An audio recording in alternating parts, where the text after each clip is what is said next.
Okay. Hi, everyone. Whoops. There we go.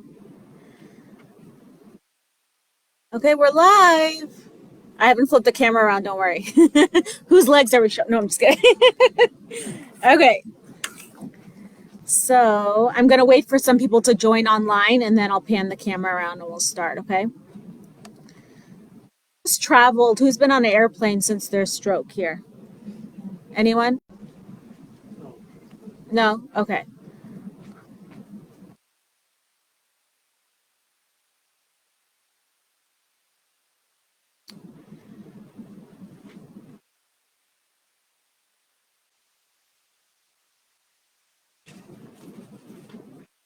Does anyone not go on a plane because they're afraid of using their wheelchair or getting the help that they need to find their way around the airport? Yes. Yes? Okay. Where is it that you would like to travel to if you could? Okay.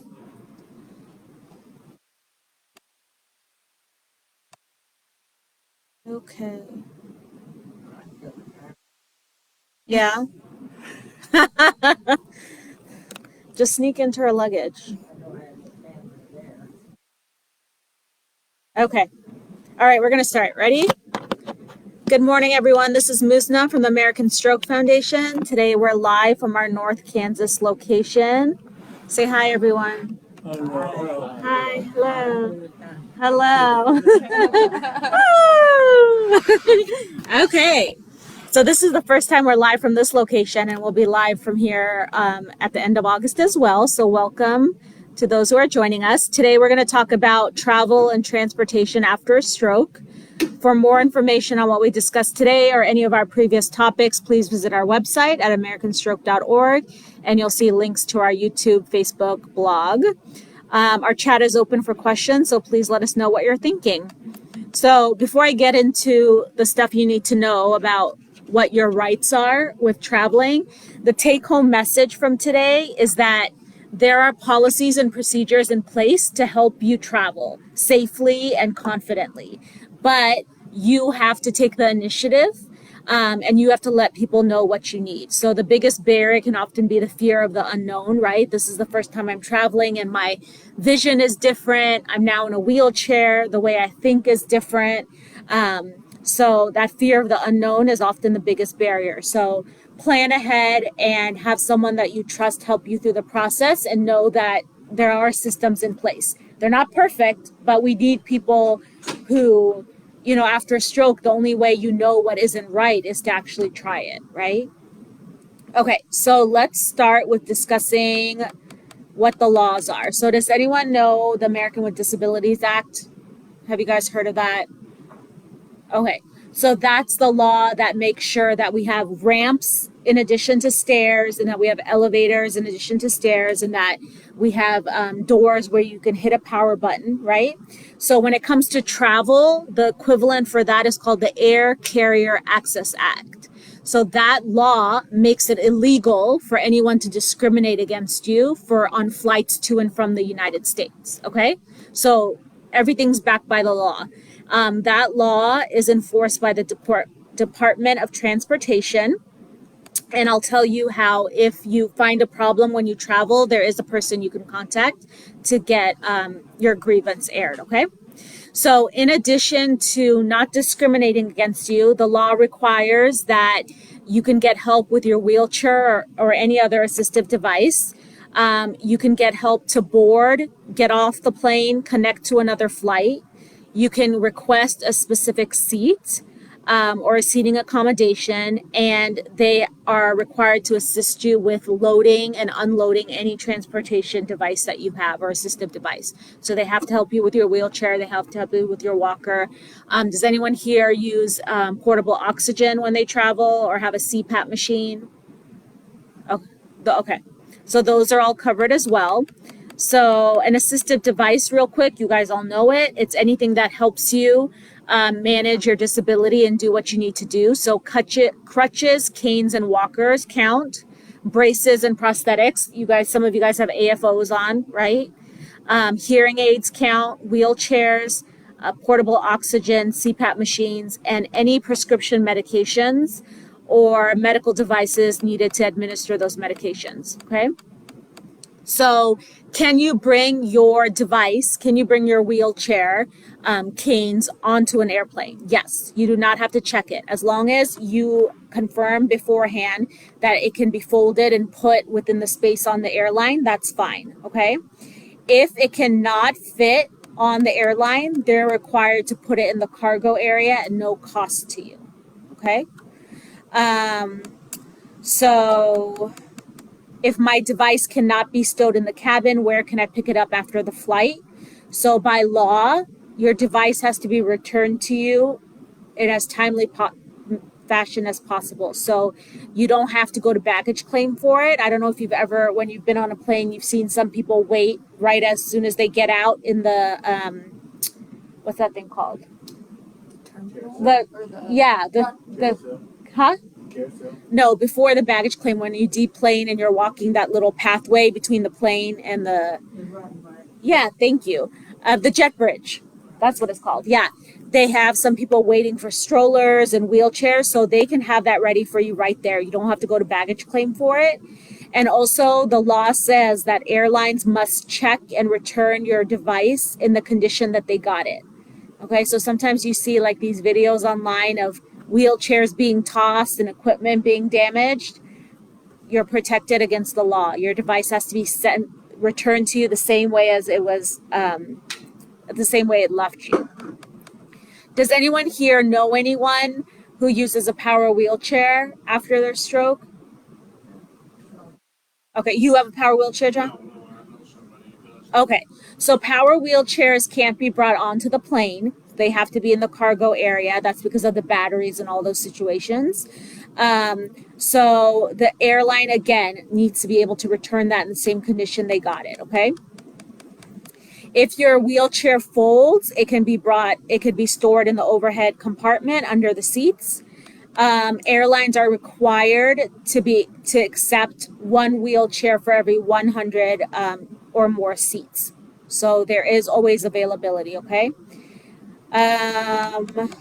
You can use portable oxygen. I'm just going through all the requirements. Does bringing a wheelchair, a walker, or cane count towards your baggage limit? No, it does not. Now, if you have, like some people, their canes fold down or they collapse, if you're carrying anything else with your assistive device, that does count as checked luggage, okay? And the best thing you can do before your trip is confirm with your airline. It's good to confirm with the airport, and we're going to go over the Kansas City airport in a second. It's good to confirm with your airport what assistance is available, but confirm with your airline, okay? The more you can do in advance, the more that will be set up for you. If your wheelchair can be taken apart, so a lot of wheelchairs the back can be taken off, the footrest can be taken off. They recommend attaching instructions on assembly and disassembly so that you're not getting something back in shambles. So that's something you do once, laminate it, and you have it forever. If you travel with a power wheelchair, you need to be at the airport 1 hour prior to the normal check-in time. So does anyone know how early they recommend you check in for a flight within the US? 2 hours. 2 hours. So if you use a power wheelchair, you need to check in 3 hours before. If your wheelchair walker cannot be carried in the cabin, you can check it. You do not have to check your wheelchair or walker till you're at the gate. You don't have to check it when you check your normal bags. Let's see. If you receive your wheelchair, do a quick inspection before you take off. If you notice any damage, you go to the customer service area and file a claim. Now, this is the most important part. So usually when we have a problem on a flight, we call the airline or we email the airline. There's a person called the complaints resolution official. And this is all going to be on our website, okay? So you don't have to remember all this. If you feel like your rights as a person who is moving differently after a stroke or thinking differently, If you think your rights have been violated, you ask for this person, the complaints resolution official. Their job is to help you resolve the issue while you're still at the airport. Okay? Okay. So when a passenger with a disability requests assistance from an airline to move through the airline has to be prompt in the service. Okay. This assistance can also include guide assistance for someone who is blind or wheelchair assistance for an individual with a mobility impairment. So does anyone have vision changes that would affect their ability to go through an airport? No? Okay. So we know that the person can help you get from the check-in area to the gate, but you can also ask for getting someone from the drop-off point to the gate location. They're supposed to help you through the security checkpoint, not just leave you there, and they're supposed to help you onto the aircraft, okay? If you have a connecting flight, they're supposed to help you to the connecting flight. They are also supposed to guide you to the baggage claim area, the terminal entrance, or vehicle pickup location. Okay. The other thing, by law, they're required to, if you cannot handle your baggage, if it's heavy for you or you're unable to take everything with you because of your affected arm, they're supposed to help you. Okay. Now, if someone is assigned to help you in the airport, they cannot leave you by yourself for more than 30 minutes, even if you're with someone like a family member, okay? So if someone is assigned to help you in the airport, they can't just leave you for more than 30 minutes. If they need to for some reason, they're supposed to get your permission, okay? One of the questions is, if I have a disability, am I allowed to board the plane before passengers without disabilities? Yes.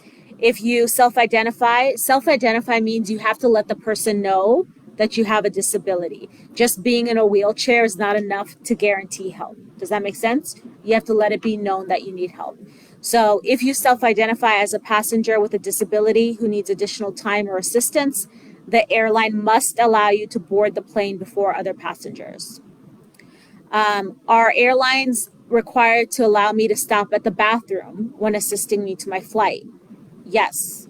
If you request to stop at the bathroom on your way to departing flight, the airline personnel assisting you is required to stop at the entrance to the bathroom. They can't help you in the bathroom, okay? Are airlines required to provide me with assistance as soon as I arrive at the curbside area? No. So the curbside area from the curb to inside the airport is your responsibility, but once you're inside the airport, you get assistance. Now, that being said, Kansas City Airport does offer assistance right at the curb, okay? And we'll get into that in a second. So let's see.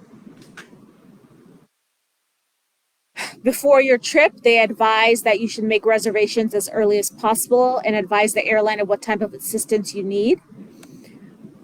Request an airport wheelchair when you're unable to walk long distances. Confirm your accessibility with all airlines involved in your journey. So we talked about self-identifying as a person with a disability. Even if when you buy your ticket, sometimes you can identify that I have a disability, I use a wheelchair. Just because it's on your ticket doesn't guarantee that there'll be a person to help you, okay? You have to let someone know immediately getting into the airport that you will need help. You are entitled to stay in your own wheelchair until you get to the gate. Once you're on the aircraft, advise the flight attendants if you need assistance with anything. If you did not request assistance before you got to the airport or before you got on the flight, you can still request assistance, okay? Okay. Now, they have special seats, as we all know when we do airlines. They have seats with movable armrests. So if you need that to transfer, make sure you request it. You know how some seats in the very front, they just have a partition in front of it. They don't have another seat, so you get more leg room. You're allowed to request that if you need your legs extended for blood flow, or if you're in your wheelchair, or if you have a service dog. You're allowed to request a seat right beside you if someone is traveling with you to assist you. Let's see. If your airline, who travels Southwest? Okay, so Southwest we know doesn't have assigned seating, right? So for them, you go to the gate agent and let them know that you have a disability, and they will board you first. If you do have assigned seating, like with most airlines, you can still request to board before. They won't change you. The law doesn't guarantee that you'll go from economy to first class. You can't request a change in ticket tier, but you can request that you board first. Okay, we have a question online. So Kathleen asks, should we take a picture of the device before we hand it over to the airport people to ensure it is returned the same way we gave it to them? This way they can't say they got it like that if it was damaged by the airport. Yes, Kathleen, that's a great recommendation. Photograph everything. And they recommend that when you travel anyways with something expensive. Take a picture. When you rent a car, right, they advise you to do an inspection, but take a picture. It's always better to be safe than sorry. If you have a temporary disability, so say you break your leg the week before you're supposed to travel, you can still request these accommodations, okay? Must an airline provide an extra seat free of charge for a passenger with a disability who needs that space? No. So they're only required to furnish one seat per ticket, but that seat can be bigger with a movable armrest with more leg room, okay? Can I sit in the exit row? So I don't know do you guys remember ever sitting in exit row? They ask you, in case of emergency, are you physically willing to, lift open the door and do the emergency procedures? So that's just dependent on the airline. Ask them. Just because you have a disability doesn't mean you can't sit in the exit row.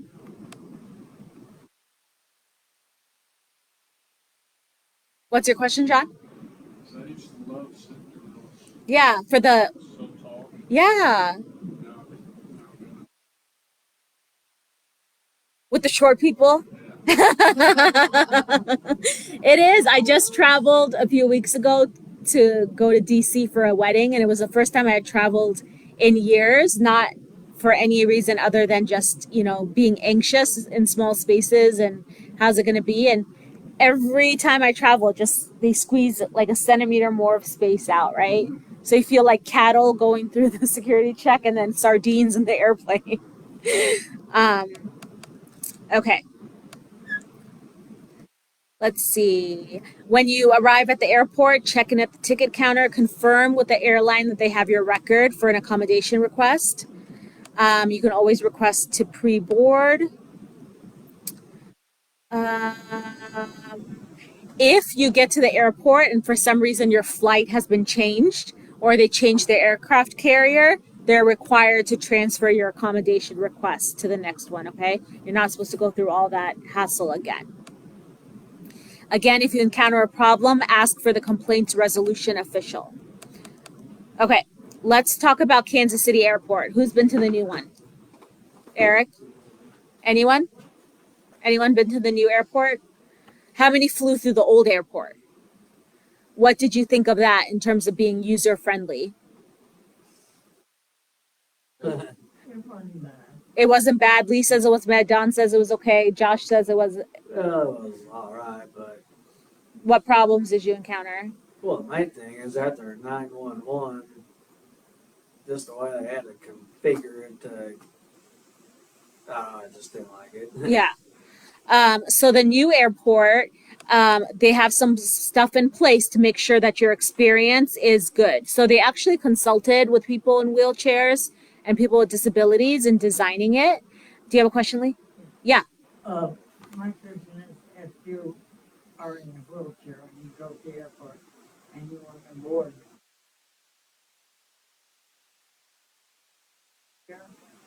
You can remain in your wheelchair up until the gate. Yeah. But then at the gate, they switch you into what they call an aisle wheelchair, Oh, which is small enough to go between those aisles. Now, if you can walk onto the airplane, that's different. You don't need that. But yeah, you can be in your wheelchair, your personal wheelchair, up until the gate. And then at that point, they either let you know that they can store it on the plane if it's foldable and it meets the space requirements, or they check it right there. and if you need, can you share during the flight? No, you have to be in a seat during the flight. Yes, you cannot be in a wheelchair during the flight. No wheels. Yeah, John. Um, can you have to give You can use your walker up until the gate. Yep. And then they'll have to transfer you to an aisle wheelchair because it's going to be the walker. You won't be able to go straight in with the walker because of the space. So yeah, they'll have to fold it and store it. Yep. Good questions. Anyone else? Okay, so the Kansas City Airport, they have a few things in place to make the experience better as a stroke survivor or anyone else with a disability, okay? So one is that they have what they call the Kansas City Air Travel Experience Room. So it's a flight simulator. It's an actual plane that you can get into. You can practice getting in and out of your seat. You can practice walking between the aisles, maybe with your walker to see if it fits. This is also good with someone with vision or hearing changes, and they'll go through the whole pre-boarding procedure with the announcements and everything. So you make an appointment for this, and you can go onto it and practice getting your wheelchair on there, getting your walker on there, getting the extra time. Okay, so if there's any anxiety related to getting on a plane after your stroke, you could practice. Okay, it's called the Kansas City Air Travel Experience. And that's also good with kids, you know, who have anxiety or anyone that has claustrophobia or fear of flying. So they'll go through all that with you. And then they have something called the quiet room in the airport. It's in Concourse A. And so it's a space that's quiet. The light is dim. You can relax. They have mats to stretch out on, comfortable places to put up your feet. So we know the airport can get kind of chaotic, especially around the holidays. So if you just need a second to kind of regroup and make your head and body feel better, they have a place for that. And then Kansas City Airport, if you get out at the curb, you can ask for the security there to help you from the curb to get into the airport, okay? You just call in advance. Any questions? It's help just whatever you need, or is that they're only allowed to do certain things? Help whatever you need. Like they can't help you in the bathroom, they can't help you with personal stuff, but anything related to getting into, for Kansas City, they'll help you get into the airport. But anything related to stuff in the airport, from ticket counter to baggage claim to getting to the gate to getting you to the bathroom to baggage claim, anything within the airport, they can provide assistance with. But the best guidance, instead of getting overwhelmed with all these specifics, the best guidance is call the airport in advance so they can have someone ready for you there, and check with your airline. Let your airline know. Again, just being in a wheelchair or just using a cane is not enough to let them know that you need help. Because some people use wheelchairs for different reasons, right? They just want to save their energy, but they're able to do stuff. So you have to let people know you need help and do it in advance. And that will help the experience be as good as it can be. Who was I talking to about? Oh, yesterday I'm the program coordinator. I do what Rachel does at the mission site, the one at Powell Community Center. I was talking to some of the caregivers there, and we were talking about the stress of like connecting flights and flights getting canceled and all that stuff, because they were talking about how as spouses, they're traveling less since their spouse had a stroke. So 2 suggestions we came up with was direct flight whenever possible and have someone pick you up for the remaining distance. And number one, try to fly first thing in the morning. I know everyone's not a morning person, but morning flights tend to have less hiccups, right? Because there's no domino effect of this flight was late, so now this flight is late, so now this flight is late. And suddenly your 2-hour buffer time becomes 15 minutes mad dash across the airport trying to figure out where you are. So try to fly direct and morning flights. The other thing we talked about with the caregivers was just practicing. You don't have to go from here to California the first time, right? Go from here to Illinois. Practice a smaller trip. Once the anxiety subsides, a lot of things fall into place. We kind of talked about the example of how many people here have kids. Yeah. So do you remember the first time leaving the house with a child? The diapers and the snacks and the backup clothes and the stroller. Like, you had to think about so many things you never thought of as an adult. Well, I used to put they tagged her and locked her, and my parents got her on the other end. Yeah, That was a good service. that was a I good service. don't even know if that existed. They do.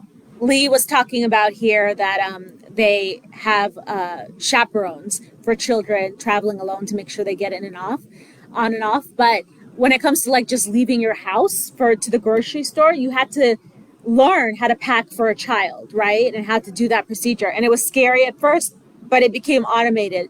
Same with traveling after a stroke. Try the smallest bit that doesn't give you anxiety and then slowly increase. Once all the unknowns become knowns, it can become fun again. It would be there are ways to make sure you can still connect to traveling and being with people if that's important to you.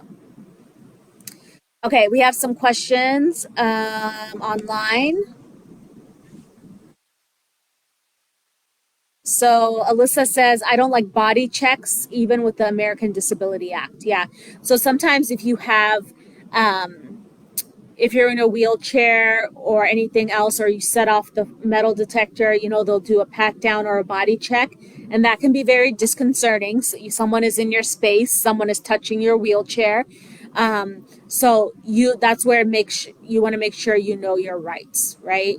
So let the person know in advance. At the Kansas City airport, they had signs all over the place. If you want to do this in a private room, let us know. If you want someone with you, let us know. Don't panic. You are always entitled, and it is your right to feel comfortable and respected.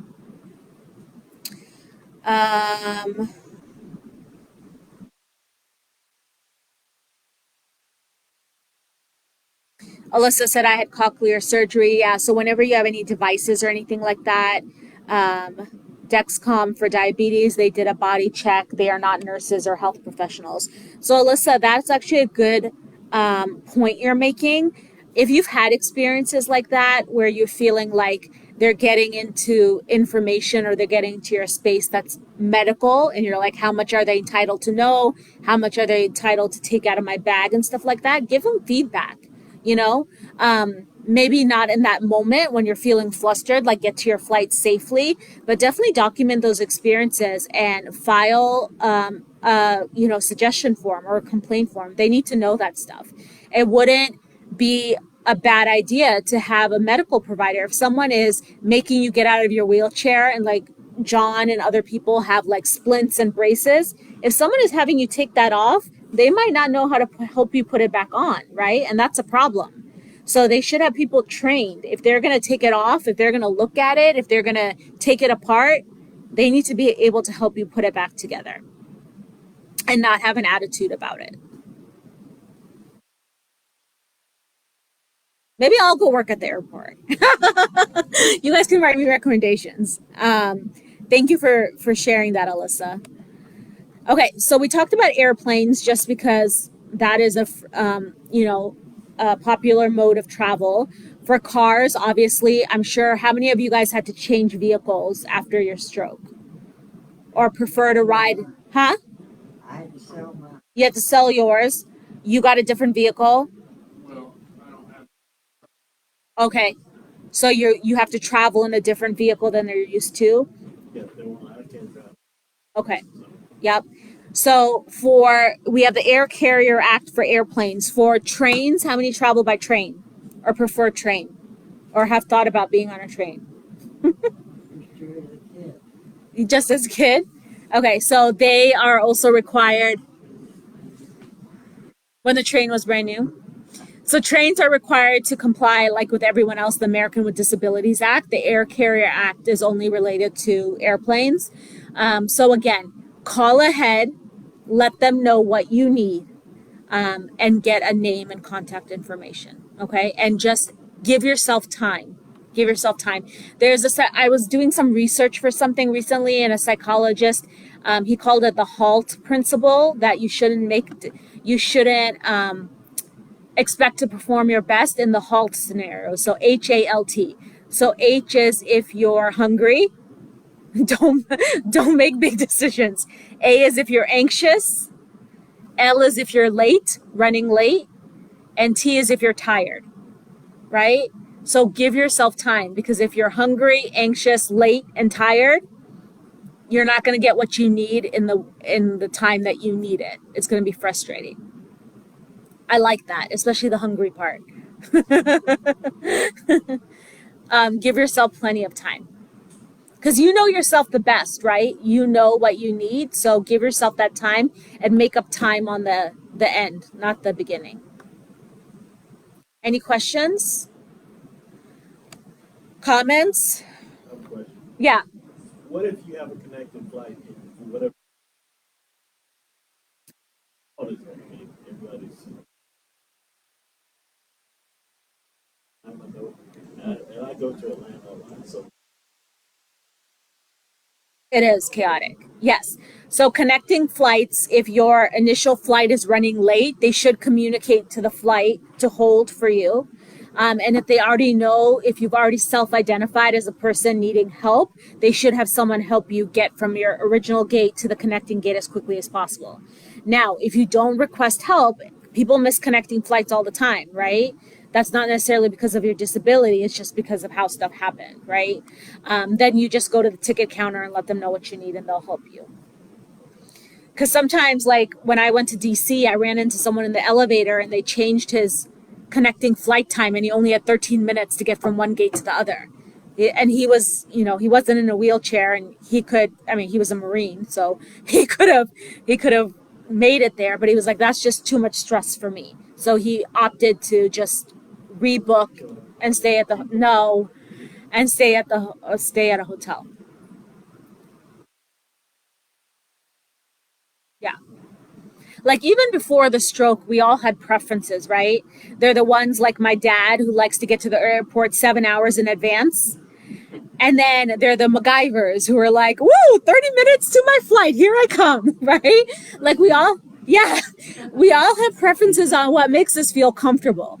And getting to the airport, we have the friend that will be there. If we say 6:20, they're there at 6:20, and then we have the friend who moseys in at 6:45, so we don't ask them again. So know yourself and work with yourself. Don't work against yourself. Don't try to make yourself something and be comfortable with something you're not. How many people show up to the airport early? Show up right as the plane is there. That's John and Rachel. Yeah. The one time I left, I was like, I was in Alexandria. My dad lives in Tuscaloosa, Alabama, and I could sense him from across the state saying, why aren't you at the airport yet? Why aren't you at the airport yet? And of course, the cab went to the wrong location, and it was frantic, and yeah. Okay, so if we don't have any more questions, we will wrap it up today. Next week's, You have a question? Yeah. About going to the bathroom on an airplane? Yeah. Will someone help you, like, get up and go to the bathroom? They will help you get to the bathroom, but once you're in the bathroom, you're on your own. And that's a really good question too, and that's part of why the airline experience, Kansas City, go into that bathroom and see how you're gonna get in there it's barely enough for a human being, let alone a cane and a wheelchair and all that stuff. Yeah.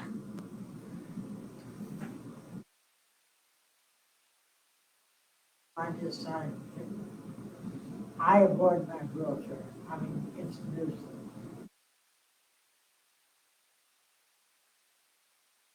Uh-huh. And I got to the someone to help you know. Yep. Yep. You can. So Lee was asking using your cane right after the gate. Yep. You can request someone help you. Mm-hmm. Yeah. I went to, I come from, Uh-huh. Yeah. Stroke, Uh-huh. and then I took an airplane from Buffalo to, Dallas, Uh-huh. and they took good care of me. Great. I mean, real good care. Yeah. That's great. But that was 2016. Yeah.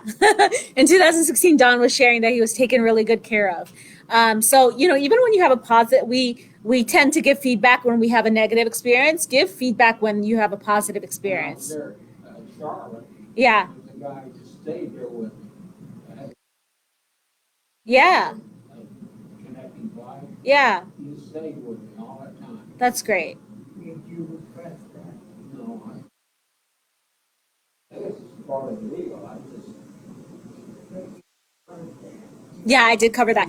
You need to request it, or you don't have to. Buy your ticket or When you buy your ticket, there should be something that says disability or requesting accommodations, but that's not enough.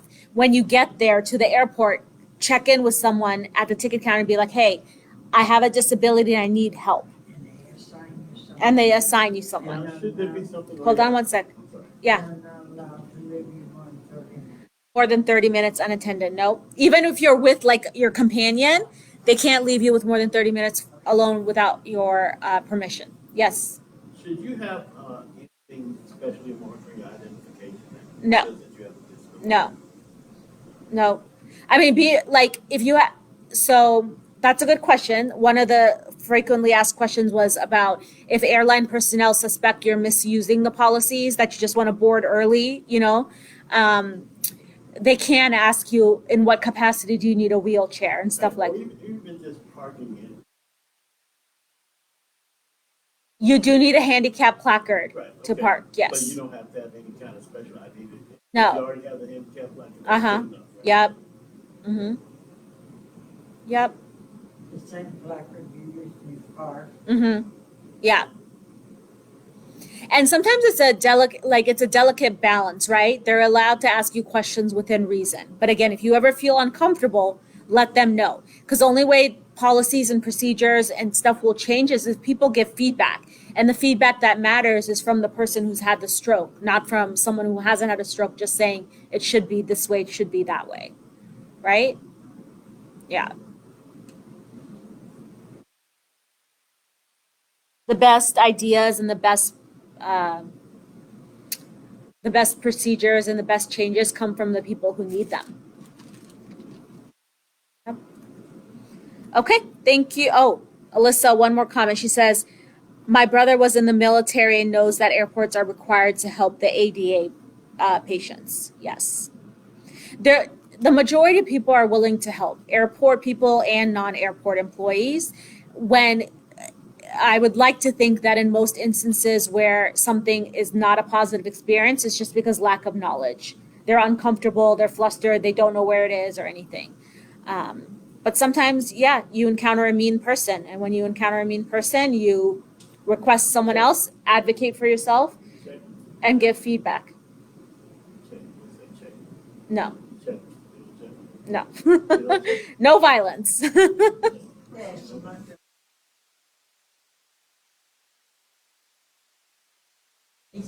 Yes, these days and people are reluctant to help. yes, that is true. The other side of things that people don't want to get too much, yeah, because they're afraid they'll violate something. But overall, I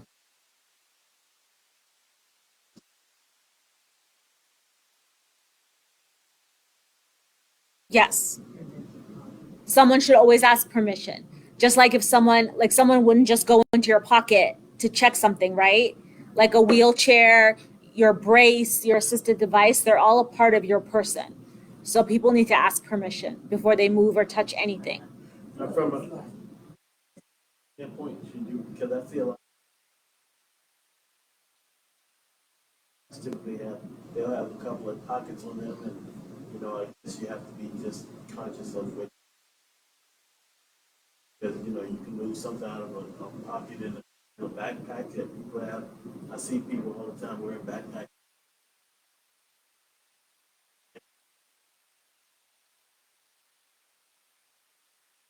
Mm-hmm. It seems like it'd be as easy picking for someone who wants to do Mm-hmm. bad things.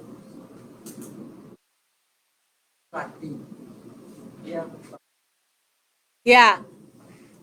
I would rather have a belt, a zipper, and fly in the front. But you can't very well walk up to a stranger and say, "Yeah, zip my pants." Yes, that is true. So Lee brought up clothing when traveling. Yeah. You want to be mindful, right? You want something that will let you go through the airline check and be comfortable on the airplane and not be a problem, but you also want to, feel good about what you're wearing. But yes, thank you, Lee. There's something called time, and there's a time problem here. Getting to the, Yes, getting your yes, hands on the zip or whatever. yes. And that ties into the planning ahead, right? Don't wait till you actually have to go to the bathroom and it's an emergency before you start planning for it. Plan in advance. Yeah, it's funny when you think about It's not funny in the moment. You can't zipper down. It's just- Yes. You would do it. it. In the rain, You or can tear, you you want can it. tear it, you can cut it, just bring a knife and just cut it, whatever you need to do, just get me out of here. Okay. So what I use this phrase a lot, but like it's always easier to learn about fire extinguishers when you're not on fire, right? So when you're not about to travel the next day, think about these things. Have the conversations, just like Rachel gave a fall prevention plan.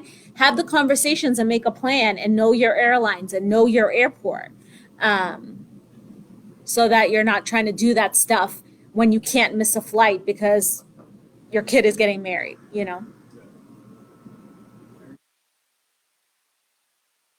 Yes. Make sure you know how to get. Okay, any other questions? Okay, I'm going to wrap up the online portion. Thank you guys for joining us. If you have any questions, please go to our website and submit the questions. Next week, next Thursday, I won't be here at the Leaf Summit location, but I'll be doing Facebook Live. And these are all available online after if you want to see them. I've talked about sleep. I've talked about exercise, chronic pain. But next week, we're going to talk about sugar, the effect of sugar on the brain, and why that matters after a stroke. Okay. Thank you, everyone. Take care. Everyone's giggling because sugar is like the